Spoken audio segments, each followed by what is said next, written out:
നമസ്കാരം. മാന്യ പ്രേക്ഷകർക്ക് നമസ്കാരം. വിഷുഫലത്തിലേക്ക് നമുക്ക് കിടക്കാം.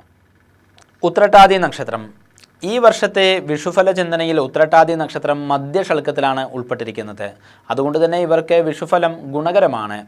എങ്കിലും 7.5 ശനിയിൽ ജന്മശനിയും 4 വ്യാഴവും വരുന്നത് കൊണ്ട് തന്നെ ചാരവശാൽ അത്ര കണ്ട് ഗുണകരമല്ല. തൊഴിൽ രംഗത്തെ കഠിനാധ്വാനം ആവശ്യമായി വരുന്നൊരു സമയമാണ്. ഏർപ്പെടുന്ന കാര്യങ്ങളിൽ പ്രാരംഭ തടസ്സം ഉണ്ടായാലും അതിനെ മറികടന്ന് വിജയത്തിലെത്തിക്കുവാനും സാധിക്കുന്നതാണ്. ധിഷണാപരമായിരിക്കുന്ന കഴിവുകൾ പ്രകടിപ്പിക്കുവാനുള്ളതായിരിക്കുന്ന അവസരങ്ങൾ ഒരുങ്ങുന്നതാണ്. പുതിയ കർമ്മ പദ്ധതികൾ ആവിഷ്കരിക്കുവാനും അത് പ്രായോഗിക തലത്തിൽ എത്തിക്കുവാനുമുള്ളതായിരിക്കുന്ന പരിശ്രമങ്ങൾ വിജയിക്കും. പൊതു കാര്യങ്ങൾക്ക് വേണ്ടി കൂടുതൽ സമയം മാറ്റിവെക്കും. വീട് പുതുക്കി പണിയുവാനോ വാഹനം വാങ്ങുവാനോ സാധിക്കുന്നതാണ്. കുടുംബത്തിലെ അംഗങ്ങളുമായി അസ്വാരസ്യങ്ങളൊക്കെ ഇടകാണുന്നത് കൊണ്ട് തന്നെ സംഭാഷണത്തിൽ ശ്രദ്ധ പുലർത്തേണ്ടതാണ്. സാമ്പത്തിക ക്രമക്കേടുകൾക്ക് ഇടയുള്ള സമയമായതുകൊണ്ട് തന്നെ കൊടുക്കൽ വാങ്ങലുകളിലും ശ്രദ്ധ വേണം.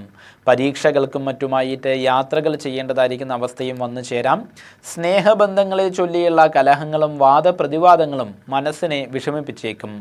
ശത്രുക്കളുടെ ദുഷ്പ്രയോഗം നിമിത്തമായിട്ട് പല കാര്യങ്ങൾക്കും വിഘ്നങ്ങൾ സംഭവിക്കാം.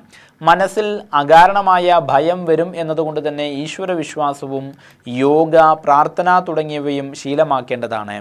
മറ്റുള്ളവരെ വിശ്വസിച്ച് ചെയ്യുന്ന എല്ലാ കാര്യങ്ങളിലും അതീവ ജാഗ്രത വേണ്ടതായുണ്ട്.